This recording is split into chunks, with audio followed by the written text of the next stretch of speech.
আক্রমণকারীরা হুঁশিয়ার, আক্রমণকারীরা হুঁশিয়ার, অবিলম্বে আক্রমণকারীদের গ্রেফতার করতে হবে।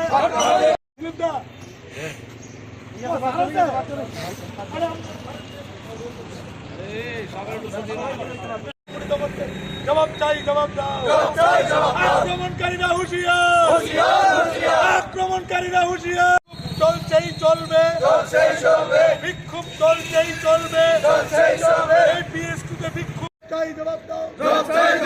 পুলিশ মন্ত্রী জবাব চাই, জবাব দাও। নির্দেশে আক্রমণকারীরা পার পাচ্ছে, জবাব চাই, জবাব দাও। অবিলম্বে আক্রমণকারীদের গ্রেফতার করতে হবে।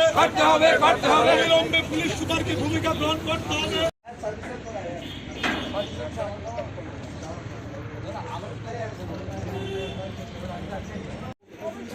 অমূল্য, এ অমূল্য, আয় আয়। আমরা 12টা সাড়ে 12টার দিকে আজকে আমাদের যে 10,323 শিক্ষক নেতৃত্ব সত্যজিৎ দে ওনার বাড়িতে আমরা যাই এবং ওনার বাড়িতে যে ধরনের বর্বরোচিত সন্ত্রাস হয়েছে, আক্রমণ হয়েছে, এটা দেখে আমরা সবাই মানে কি বলবো, ঘৃণার ভাষা নেই।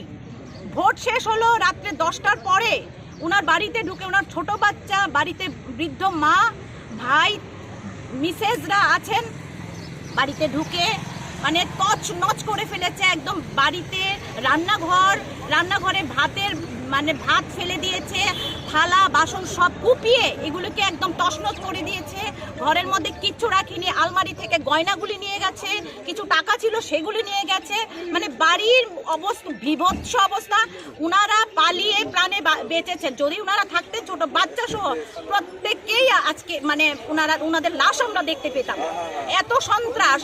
একটা নির্বাচন চলছে, নির্বাচন বিধি লাগু আছে, 144 ধারা আছে। এর মধ্যে ওই মজলিশপুর এলাকায় উনি আমাদের 10,323 শিক্ষক ভোটার, উনি ওখানে ওনার বাড়ি রাত্রে 10টার পরে রাজ্যের যে মজলিশপুর এলাকার যে মন্ত্রী ছিলেন এবং যিনি প্রার্থী হয়েছেন, ওনার নির্দেশে 40 জনের মতো গুন্ডারা, সন্ত্রাসীরা গিয়ে এইভাবে বর্বরোচিত আক্রমণ সন্ত্রাস করেছে। এই আতঙ্কে সারা মানে ওই এলাকা থমথমে হয়ে আছে। সবাই বলছে এগুলো কি দেখছি আমরা আজকে এসপি ওয়েস্টের কাছে এসেছি। আমরা আজকে উনার কাছে আমরা দেখা করতে চাই। ওনার সঙ্গে দেখা করে উনার কাছে আমরা জানাতে চাই যে আমরা থানায় দেখা করে এসেছি।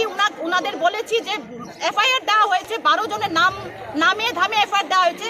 ও 24 ঘন্টার মধ্যে আমরা চাই এই যারা সন্ত্রাস করেছে, যারা আক্রমণ করেছে সত্যজিৎদার বাড়ির উপর যারা আক্রমণ করেছে, স্যারের উপর বাড়ির উপর, তাদেরকে অবিলম্বে আজকে যেন গ্রেপ্তার করা হয়। এই দাবিতে আমরা আজকে এসেছি এখানে। এসপি ওয়েস্টের সঙ্গে দেখা করব, স্যারের সঙ্গে দেখা করে যা যা ভূমিকা নেবেন এবং তাদেরকে নিরাপত্তা দেওয়া হোক, এটা আমরা দাবি জানাবো এখানে। জানেন, রাজ্যে 2023 সালের বিধানসভা নির্বাচন সংগঠিত হয়েছে গতকাল, কিন্তু এই নির্বাচনকে কেন্দ্র করে আমাদের 10,323-এর শিক্ষকদের উপর সন্ত্রাসবাদীরা, আমি বলবো সন্ত্রাসবাদীরা, রাজনৈতিক নেতৃত্বের ইন্ধন দিয়ে আক্রমণ সংগঠিত করছে। আমাদের কাশীপুরের সুমন দাস, উনার বাড়িতে ইলেকশনের আগের দিন রাত 12টায় দা, শাবল ইত্যাদি নিয়ে আক্রমণ সংগঠিত করেছে এবং তছনছ করে দিয়েছে ওনার বাড়ি। ঘরে একটা ছোট বাচ্চা, স্ত্রী নিয়ে শুয়েছিল সুমন দাস, তার বাড়িতে এই ধরনের আক্রমণ করা হয়েছে।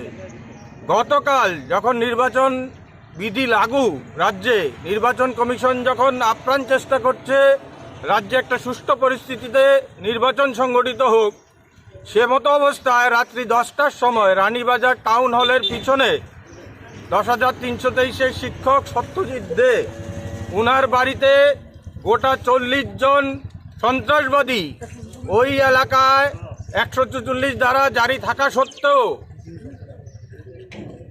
যিনি প্রার্থী, উনার নির্দেশে ওই বাড়িতে হামলা চালায়। শুধু দা, শাবল ইত্যাদি নিয়ে ওনার বাড়ি ঘর তছনছ করে দেয়, ওনার ঘরের যাবতীয় জিনিস টিভি থেকে, আলমারি থেকে, বিছনা, ইভেন খাবার যে ডেকটা ছিল সেই খাবার ডেকটার মধ্যেও এরা হাত বসায়। এই রাজ্যের মধ্যে এই সন্ত্রাসবাদীদের বিরুদ্ধে আমরা আগে থেকেই আওয়াজ তুলছিলাম, এখনও আওয়াজ তুলেছি। এখন আমরা ওনাদের বাড়িঘর ভিজিট করে এসেছি। পাশাপাশি রানীবাজারের যে ওসি সাহেব, ওনার সঙ্গেও দেখা করেছি। কালকে রাত্রের ঘটনা, রাত্রিবেলায় একবার পুলিশ যায়, কিন্তু আজকে প্রায় 11টার সময় নামকা বাসতে পুলিশ গিয়ে দেখা করে এসছে। অথচ এফআইআরের মধ্যে একটা গাড়ির নাম্বার দিয়ে 12 জনের নাম দিয়ে এফআইআর করা হয়েছে। এখন অবধি একজনের কোনো অ্যারেস্ট করা হয়নি। তৎসঙ্গে আমরা টেলিফোনিক্যালি যিনি জিরানিয়ার এসডিপিও, ওনার সঙ্গেও কথা বলেছিলাম এই বিষয়গুলো নিয়ে। ওরা যদি ঘরের মধ্যে থাকতো, ওদেরকে প্রাণে মারার জন্যই এই সন্ত্রাসবাদীদেরকে পাঠিয়েছিলেন। তাই আমরা আজকে এসপি অফিসের সামনে এসেছি, এসপি সাহেবকেও জানাবো এবং নির্বাচন কমিশনের দায়িত্বে যিনি আছেন ত্রিপুরা রাজ্যের, ওনার কাছেও এই বিষয়টা জানাবো, যেহেতু উনি দায়িত্ব নিয়েছেন রাজ্যে একটা সুষ্ঠু পরিস্থিতিতে নির্বাচন এবং নির্বাচন পরবর্তী যে পরিস্থিতি সেটা দেখার। এমতো অবস্থায় রাজ্যের মধ্যে যদি এই ধরনের গণ্ডগোলগুলো ঘটে, এর দায়ভার তো নির্বাচন কমিশনকেই নিতে হবে। তাই আমরা এসপি অফিসে এসপি সাহেবকে দেখা করে তারপর আমরা নির্বাচন কমিশনের সঙ্গেও দেখা করার চেষ্টা করব। ওনাকে এই বিষয়গুলো তুলে ধরবো। আমরা রেকর্ডিং করে এসেছি, রেকর্ডিংগুলো আমরা দেখানোর চেষ্টা করব ওনাকে, যে এই গণতান্ত্রিক পরিবেশে এই বর্বরচিত আক্রমণ কোনো দেশে হয় বলে আমরা জানতাম না, এই রাজ্যে হয়ে গেছে। ও ছোট বাচ্চা, ওই বাচ্চার বইগুলো ছিঁড়ে জল ঢেলে দেওয়া হয়েছে। কোন রাজ্যে বাস করছি আমরা? তাই আমরা চাই দোষীদের অবিলম্বে শাস্তি হোক, গ্রেপ্তার হোক এবং আইন অনুযায়ী এদের বিরুদ্ধে যা যা করার তাই হোক। এই কারণে আমরা এসপি অফিসের সামনে এসেছি। ধন্যবাদ।